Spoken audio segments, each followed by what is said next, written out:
Halo teman-teman sahabat TioJB. Kali ini Pak Imin berada di kota Lille, sebuah kota cantik di negara Perancis.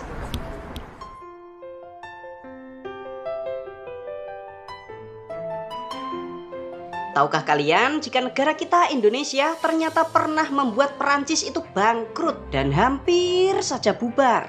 Gimana ceritanya, Min? Selain itu ada fakta unik lain tentang Perancis, yaitu kepala negaranya yang bernama Pak Macron, usianya 40 tahunan. Beliau menikah dengan, mohon maaf, janda tua yang kini usianya 70 tahunan. Dan kini beliau menjabat sebagai ibu negara Perancis. Bagaimana kisahnya? Selain itu Pak Imin juga akan ajakin kalian untuk melihat sisi gelap dari kota Paris yang mungkin jarang kalian ketahui. Yuk langsung saja kita bahas ya teman-teman. Oh iya, kalau kalian mau beli kopi, belinya pakai link ini ya. Langsung saja markiber, mari kita miber. Kembali lagi di channel TioJB, channel yang mungkin bisa menambah wawasan dan informasi yang mungkin belum kalian ketahui. Dari bukti arkeologis, bangsa Yunani Ionia telah menghuni wilayah Perancis sejak tahun 600 sebelum Masehi. Pada saat yang hampir bersamaan datang juga tuh gelombang kedatangan bangsa Celtic ke wilayah Perancis. Di zaman dahulu, wilayah Perancis juga dikenal sebagai Galia. Selanjutnya di tahun 122 sebelum Masehi, wilayah Galia ini dikuasai oleh Romawi. Namun setelah terpecahnya Romawi di tahun 395 menjadi Romawi Barat dan Romawi Timur, wilayah Galia ini berada di bawah kendali Romawi Barat. Namun tiba-tiba ada serangan dari bangsa Frank pada tahun 428. Wilayah Galia ini lalu dikuasai oleh bangsa Frank. Bangsa Frank lalu disatukan oleh Clovis pertama. Ia lalu membuat kerajaan yang dikenal sebagai Kerajaan Frank atau Francia di tahun 509. Nah, dari sinilah asal-usul nama France atau Prancis ya teman-teman. Di zaman selanjutnya pada tahun 730 datanglah serangan dari kekhalifahan Umayyah. Setelah berhasil merebut wilayah yang kini bernama Spanyol, Umayyah itu terus memperluas wilayahnya hingga ke selatan kerajaan Francia. Namun karena kuatnya pertahanan, pasukan muslim tidak bisa menerobos terlalu jauh. Kerajaan Francia lalu berganti nama menjadi Kekaisaran Karoling pada tahun 800 setelah Charlemagne dinobatkan sebagai kaisar oleh Paus Leo III. Setelah kematian Kaisar Louis the Pius pada tahun 840, Kekaisaran Karoling itu terpecah menjadi 3 bagian dikarenakan rebutan antara putra-putranya. Nih, yang warna pink bernama Francia Barat, yang biru ini Francia Tengah, lalu yang kuning ini namanya Francia Timur. Francia Barat ini akhirnya berubah nama menjadi Kerajaan Perancis pada tahun 987. Kerajaan Perancis akhirnya dibubarkan setelah terjadinya Revolusi Perancis di tahun 1792, lalu digantikan oleh Republik Perancis. Ternyata 11 tahun kemudian Republik Perancis digulingkan oleh konspirasi yang diprakarsai oleh Napoleon Bonaparte. Dari Republik lalu digantikan oleh Kekaisaran Perancis. Napoleon lalu dinobatkan sebagai Kaisar Perancis di tahun 1804. Nah, dari sinilah Napoleon itu mulai mengobarkan perang di mana-mana. Ia ingin menaklukkan seluruh benua Eropa. Patut kalian ketahui jika di saat Napoleon itu berkuasa, Perancis juga pernah menjajah Indonesia, teman-teman, yaitu antara tahun 1806 sampai 1811. Ketika itu Belanda yang masih bernama Republik Batavia, karena kalah perang, Republik Batavia ini lalu dijajah oleh Perancis. Nah, jajahan Republik Batavia ini salah satunya ya Indonesia. Indonesia pun ikut diserap ke dalam wilayah jajahan Perancis. Perancis lalu menunjuk Herman Willem Daendels sebagai gubernur jenderal di Indonesia. Nah, gitu ceritanya teman-teman. Kita kembali ke benua Eropa. Perancis akhirnya mengalami kekalahan telak di saat pertempuran Waterloo melawan Inggris di tahun 1815. Perang Napoleon ini terjadi selama 12 tahun serta menelan korban jiwa yang sangat fantastis, yaitu sekitar 6 juta jiwa. Setelah Perancis itu kalah perang, Inggris kemudian mengembalikan tahta kerajaan Perancis kepada Raja Louis XVIII. Kerajaan Perancis kedua ini berjalan nggak begitu lama teman-teman. Pada tahun 1848 terjadi lagi tuh Revolusi Februari dan berhasil menggulingkan raja. Sistem pemerintahan pun kembali diganti dari kerajaan menjadi Republik Prancis part kedua. Louis Napoleon Bonaparte, keponakannya Napoleon Bonaparte, dinobatkan sebagai presiden. Namun di tahun 1852, orang ini tuh merubah sistem negara Prancis. Dari republik dirubah menjadi kerajaan Prancis. Ia akhirnya menobatkan dirinya sendiri menjadi kaisar yang baru. Selanjutnya di tahun 1870, pecah perang antara Prusia melawan Prancis. Kaisar Napoleon ditangkap saat perang, teman-teman. Nah, karena kondisi negaranya sedang darurat, Prancis akhirnya membentuk pemerintahan sementara hingga tahun 1875. Republik Prancis lalu kembali didirikan. Selanjutnya pada Perang Dunia Kedua, Prancis sempat dijajah oleh Jerman dari tahun 1940 sampai direbut lagi oleh pejuang Prancis dan sekutu di tahun 1944 dan bertahan hingga saat ini. Berikut 10 fakta negara Prancis. Tapi sebelum kita mulai, jangan lupa untuk subscribe channel TioJB dan tekan tombol lonceng agar tidak ketinggalan info menarik lainnya dari TioJB. Profil negara. Negara ini bernama lengkap Republik Prancis, dengan presiden sebagai kepala negara dibantu Perdana Menteri sebagai kepala pemerintahan. Ibu kota negara ini bernama Kota Paris. Secara geografis, Prancis berada di benua Eropa Barat serta berbatasan dengan negara Jerman, Luxembourg, dan Belgia di sebelah utara, di sebelah selatan dengan negara Andorra, Spanyol, dan Laut Mediterania, di sebelah timur dengan negara Monaco, Italia, Swiss, dan Jerman, serta di sebelah barat dengan Samudra Atlantik dan Selat Inggris. Luas wilayah negara Prancis sebesar 632.702 km persegi dengan jumlah penduduknya sebesar 68.605.616 jiwa. Untuk agama, sebagian besar penduduk Prancis memeluk agama Kristen. Sedangkan untuk etnis, pemerintah Prancis itu menganggap semua penduduk yang lahir di Prancis merupakan etnis Prancis. Bahasa resmi yang dipakai di sini tentu saja memakai bahasa Prancis. Yuk sekarang kita belajar bahasanya ya teman-teman. Kita ambil kalimat, halo teman-teman, nama saya Paimin, aku cinta kamu. Bonjour les amis, je m'appelle Paimin, je vous aime. Indeks pembangunan manusia di negara Prancis menempati peringkat 28 dunia. Negara ini merupakan negara maju dengan kelompok ekonomi berpenghasilan tinggi. Perekonomian negara Prancis bertumpu pada banyak sekali sektor, seperti industri mesin, industri mobil, industri farmasi dan bahan kimia, industri elektronik, industri pesawat terbang, industri besi dan baja, industri tekstil dan pakaian, serta pariwisata. Dengan ekspor terbesarnya ke negara Jerman, Spanyol, dan Italia. Sedangkan mata uang yang dipakai di negara ini bernama euro serta CFP franc yang hanya dipakai di wilayah Polinesia Prancis, Kaledonia Baru, serta Kepulauan Wallis dan Futuna. Kehidupan di Prancis. Tahukah kalian teman-teman, jika dihitung memakai PDB per kapita, negara Prancis merupakan negara terkaya peringkat ke-22 dunia, yaitu PDB per kapitanya 49.527 US dollar. Sekarang kita lihat berapa banyak sih orang miskin di negara Prancis. Menurut sumber dari Azer News pada tahun 2024, terdapat sekitar 5,1 juta orang Prancis yang hidup di bawah garis kemiskinan, atau jumlahnya itu sekitar 8,1% dari total penduduk. Nah, seseorang disebut miskin di negara Prancis jika pendapatannya itu kurang dari 1.014 euro per bulan, atau sekitar 18.400.000 rupiah. Wah, kalau di Indonesia nih, gaji 18 juta sudah level manajer. Sedangkan di negara Prancis, gaji 18 juta dikatakan sebagai orang miskin. Lalu UMR di negara Prancis itu berapa, Min? Menurut data terbaru per November 2024, gaji UMR bersih di negara Prancis yang diterima masyarakat sebesar 1.426,30 euro per bulan, atau sekitar 26,6 juta rupiah per bulan. Wow! Apakah ada nih kalian yang pengen kerja di negara Prancis? Emmanuel Macron.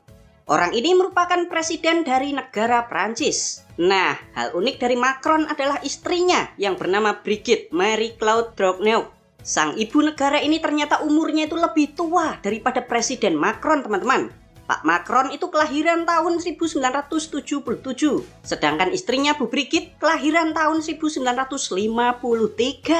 Terpaut 24 tahun cuy. Pada awalnya Bu Brigitte ini merupakan guru SMA-nya Pak Macron di La Providence High School. Nah, dari situlah cinta itu mulai bersemi. Padahal Bu Brigitte saat itu statusnya bersuami teman-teman. Namun cinta tak menghalangi keduanya. Sampai akhirnya orang tua Pak Macron itu mengetahui hubungan ini. Dan tentu saja teman-teman, ortunya Pak Macron itu tidak setuju. Ortunya Macron lalu memindahkan sekolah anaknya untuk memisahkan keduanya. Namun sia-sia teman-teman. Ketika sudah lulus kuliah, Macron dan Brigitte ketemu lagi. Bu Brigitte lalu bercerai dengan suaminya di tahun 2006 yang lalu dan menikahi Pak Macron di tahun 2007. Karena Bu Brigitte itu mohon maaf usianya itu sudah tua, mereka berdua itu tidak memiliki anak. Sebagai gantinya, pasangan ini lebih memilih memelihara anjing yang bernama Nemo. Bagaimana nih kalau menurut pendapat kalian? Migran. Negara Prancis dikenal dunia sebagai negara yang sangat ramah terhadap imigran. Imigran itu orang-orang dari luar negeri yang mengungsi dan ingin menetap di negara Prancis. Menurut survei di tahun 2021, terdapat sekitar 7 juta orang imigran yang tinggal di negara ini. Imigran ini kelahiran di luar negara Prancis teman-teman. Jumlah ini belum termasuk keturunan imigran yang dilahirkan di negara Prancis. Negara ini menjadi pusat imigran terbesar kedua di benua Eropa setelah negara Jerman. Kalau di Jerman ada sekitar 8,5 juta imigran. Nah, rata-rata imigran ini datangnya dari Afrika teman-teman. Negara-negara yang dulu pernah menjadi jajahan Prancis. Makanya kalian jangan heran ya kalau banyak banget warga Prancis yang berkulit hitam atau coklat. Andorra. Sebuah negara kecil yang lokasinya itu tepat di tengah-tengah perbatasan antara negara Prancis dan Spanyol. Tuh, luas negara ini tuh cuma 467 km persegi. Dengan jumlah penduduknya itu sangatlah sedikit, hanya 77.543 jiwa. Tapi yang unik nih teman-teman, Andorra merupakan negara yang tidak memiliki kepala negaranya sendiri. Lah, terus yang mimpin Andorra itu siapa, Min? Kepala negara Andorra dijabat oleh orang asing. Itu pun jumlahnya ada 2 teman-teman, yaitu Presiden Prancis dan Uskup Urgel Spanyol. Mereka berdua nih yang memimpin negara Andorra secara bersama-sama dengan gelarnya yaitu Pangeran. Unik sekali ya teman-teman, sistem pemerintahannya itu lain daripada yang lain. Next ya, kita bahas negara Andorra. Islam. Tahukah kalian jika negara Prancis adalah salah satu negara dengan jumlah pemeluk agama Islam terbesar di benua Eropa? Kira-kira jumlah muslim di negara ini sekitar 3 juta sampai 6 juta jiwa, yang sebagian besar diantaranya adalah imigran dari Afrika seperti negara Aljazair, Maroko, dan Tunisia. Saat ini jumlah masjid yang ada di negara Prancis sekitar 2.300. Nah, orang-orang terkenal muslim Prancis itu banyak banget teman-teman. Di antaranya di dunia sepak bola ada Zinedine Zidane, Karim Benzema, Samir Nasri, Paul Pogba, Franck Ribéry, dan masih banyak lainnya. Salah satu wilayah negara Prancis bahkan ada yang sampai 98% penduduknya itu yang beragama Islam, yaitu Mayotte. Ini sudah Pak Imin bahas ya, yang belum nonton linknya sudah Pak Imin tulis di kolom komentar. Gara-gara Indonesia. Di sebuah daerah di Pulau Sumba, NTB, pada bulan April tahun 1815, tiba-tiba ada getaran yang sangat dahsyat berasal dari Gunung Tambora. Ledakan ini pun terjadi teman-teman. Boom! Letusan Gunung Tambora ini merupakan salah satu letusan gunung berapi terbesar di dunia. Diperkirakan, letusan Gunung Tambora ini 4 kali lebih besar dibandingkan letusan Gunung Krakatau. Nah, letusan Krakatau sendiri setara dengan 30.000 bom atom Hiroshima dan Nagasaki. Kalian bayangkan teman-teman, betapa mengerikannya letusan dari Gunung Tambora ini. Dampak dari letusan Gunung Tambora, benua Eropa yang saat itu musim panas tiba-tiba berubah menjadi musim dingin. Hujan deras disertai salju tiba-tiba muncul.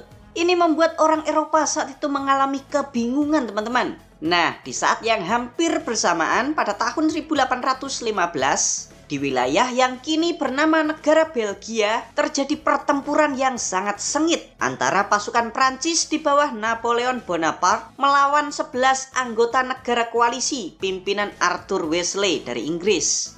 Napoleon dengan pede menyerang Belgia dan berhasil memenangkan sejumlah pertempuran. Nah, tiba-tiba langit itu mendung serta turun hujan yang sangat deras. Kalian bayangkan kalau tiap hari hujan deras dan saat itu posisinya Napoleon sedang menyerang 11 anggota negara koalisi, bisa ditebak teman-teman, Prancis akhirnya kalah. Napoleon Bonaparte pun akhirnya tertangkap saat pertempuran Waterloo pada tanggal 18 Juni 1815. Napoleon lalu diasingkan ke Pulau Saint Helena sampai kematiannya. Nah, saat kekalahan Prancis inilah pihak koalisi pemenang perang meminta uang ganti rugi sebesar 700 juta franc. Serta wilayah Prancis harus diduduki selama 3 tahun. 150.000 tentara koalisi yang menduduki Prancis, makanannya, uang saku, dan kebutuhan lainnya harus disiapkan oleh pemerintah Prancis. Tuh, selain uang ganti rugi perang, Prancis harus membayar 150.000 tentara. Tekor teman-teman. Prancis kala itu nyaris bangkrut akibat kekalahannya di dalam perang. Wah, gara-gara Gunung Tambora di Indonesia, Prancis sampai bangkrut teman-teman. Wisata di Prancis. Halo teman-teman, sahabat TOJB. Di tengah rintik-rintik gerimis hujan, Paimin sekarang berada di kota Paris, ibu kota negara Perancis. Kota Paris dikenal sebagai kota yang sangat romantis teman-teman. Cocoklah buat honeymoon, asik.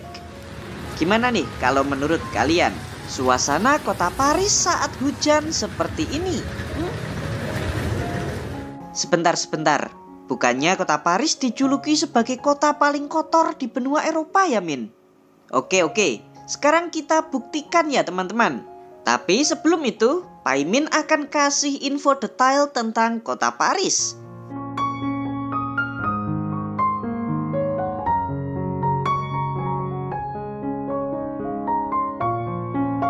Nama kota Paris di zaman dahulu bernama Parisi dan pertama kali disebutkan oleh Kaisar Romawi Julius Caesar pada pertengahan abad pertama sebelum Masehi.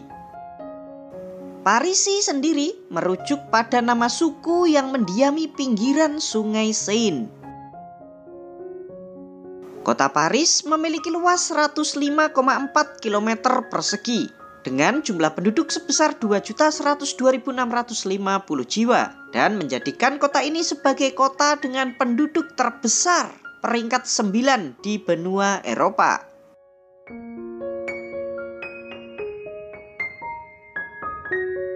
Menurut Travel News pada tahun 2023, kota Paris adalah kota dengan jumlah turis asing terbanyak kedua di dunia setelah kota Bangkok, Thailand dengan 19,1 juta wisatawan yang datang ke kota ini. Wow, banyak banget ya teman-teman. Yuk sekarang ikuti Paimin yuk lihat sungai di kota Paris yang katanya itu kotor dan airnya itu butek. Nih, dari atas terlihat bersih-bersih aja ya teman-teman. Sungai ini bernama Sungai Seine. Sungai sepanjang 777 km ini berada tepat di tengah-tengah kota Paris, Perancis.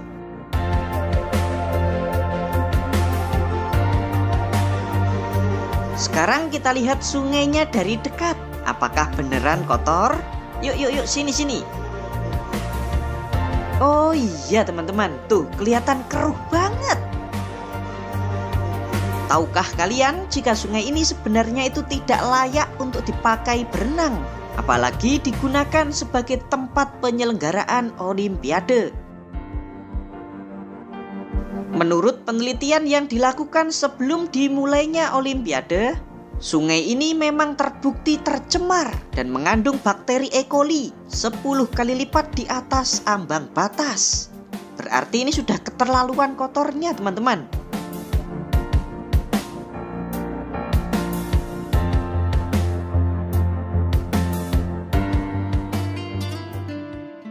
Sekarang kita keliling kotanya. Kita buktikan secantik apa sih kota Paris ini.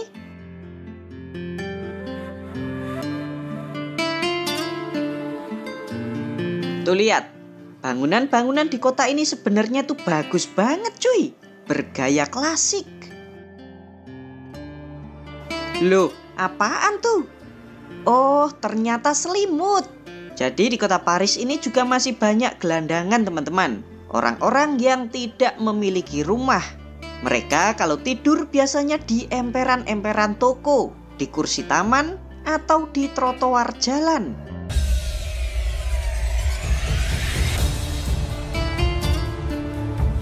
Tapi beberapa bulan saat akan dilangsungkan Olimpiade, para gelandangan ini sudah banyak yang diusir-usir keluar dari kota Paris, Prancis. Makanya suasana jalannya itu sudah rapi kayak begini. Dari data, di kota Paris sebelum acara Olimpiade, terdapat 12.500 tunawisma yang mereka ini tinggalnya ngemper di pinggir jalan. Nah, karena banyaknya tunawisma, mereka itu juga suka pipis di pinggir jalan. Makanya di sejumlah jalan di kota Paris baunya itu pusing banget teman-teman. Selain bau, para tunawisma juga banyak yang menjadi pencopet. Makanya kalian berhati-hati ya kalau liburan ke kota Paris, Prancis. Tuh, di depan ada bangunan kastil megah. Ini namanya Palais de Justice atau gedung pengadilan. Keren banget kan bangunan-bangunan di sini?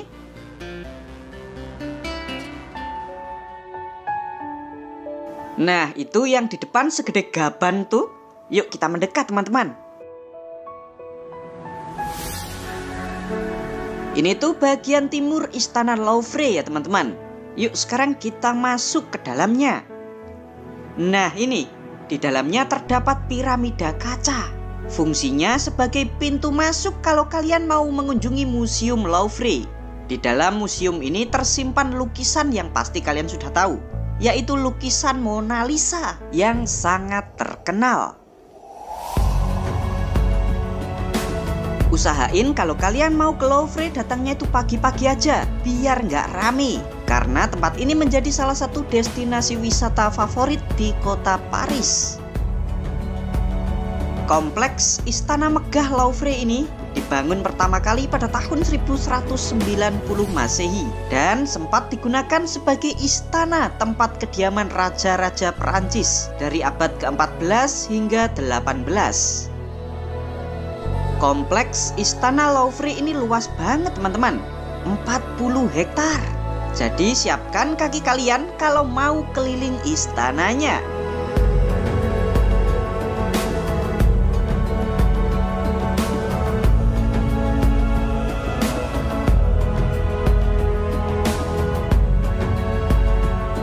Gak jauh dari situ ada yang namanya Grand Palais. Tapi sayangnya masih direnovasi teman-teman. Bangunan ini dibangun pada tahun 1897 sebagai tempat pameran seni. Nih persis di depannya ada Petit Palais. Dibangunnya itu hampir bersamaan dengan Grand Palais.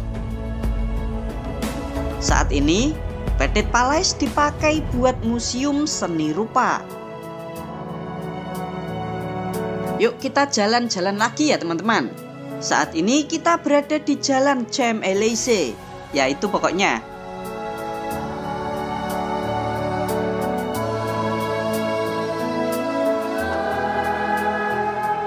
Nah ini, kita sekarang sampai di Simpang 5 Gumul Kediri.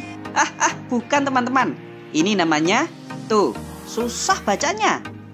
Simpang 5 Gumul itu tiru-tiru ini ya teman-teman. Kalau yang ini yang asli.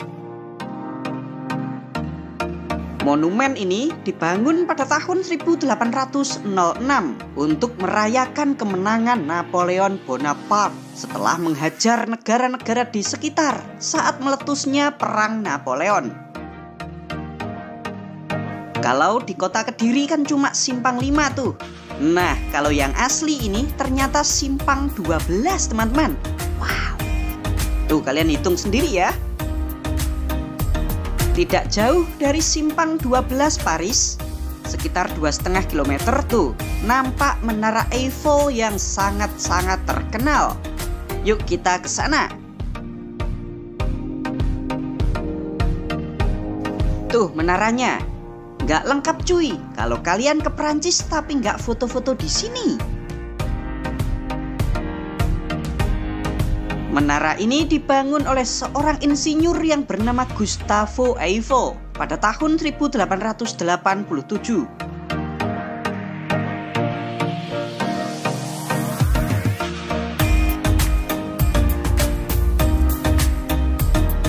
Menara setinggi 300 meter ini dibangun untuk memperingati 100 tahun revolusi Perancis. Tuh kan, keren banget cuy.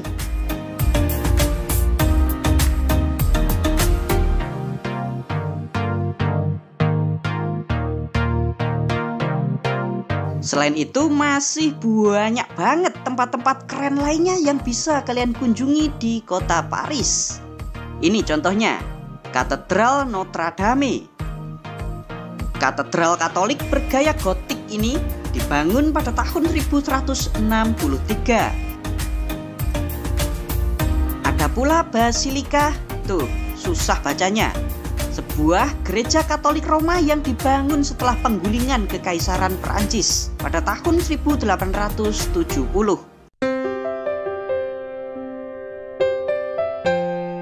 Gimana? Apakah kalian tertarik untuk liburan ke kota Paris, Perancis? Ya, meskipun ada beberapa hal yang buruk, namun kotanya itu emang sebagus itu teman-teman. Yang paling keren tuh bangunan-bangunannya itu loh. Sangat vintage dan klasik.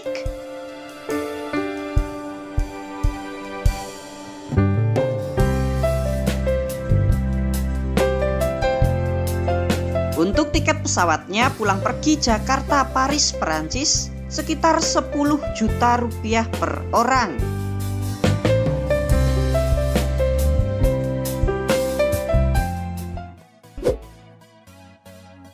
Hal unik di Perancis. Tahukah kalian jika negara Prancis memiliki jumlah bundaran terbesar di dunia? Di negara ini terdapat kurang lebih 30.000 bundaran. Wah. Di tahun 2016, Prancis adalah negara pertama di dunia yang melarang restoran dan toko-toko roti membuang atau membakar makanan yang tidak laku dijual. Jika masih ada makanan sisa, maka makanan sisa itu harus disumbangkan ke masyarakat yang membutuhkan. Tahukah kalian jika Louis XIX menjadi raja tersingkat di dalam sejarah? Orang ini menjadi raja Prancis di tahun 1830 selama 20 menit saja teman-teman. Sebelum akhirnya ia turun tahta dan digantikan oleh saudaranya. Demikianlah 10 fakta unik dan menarik tentang negara Prancis. Bagi kalian yang mau membantu dan mendukung channel Tio JB, kalian bisa kirim melalui super chat, super thanks, atau berlangganan secara eksklusif. Silahkan nih bagi kalian yang mau request, kirim salam, atau kasih saran masukan, tulis di kolom komentar ya teman-teman. Nantikan juga video-video menarik kita yang lain. Sampai jumpa lagi dan ciao!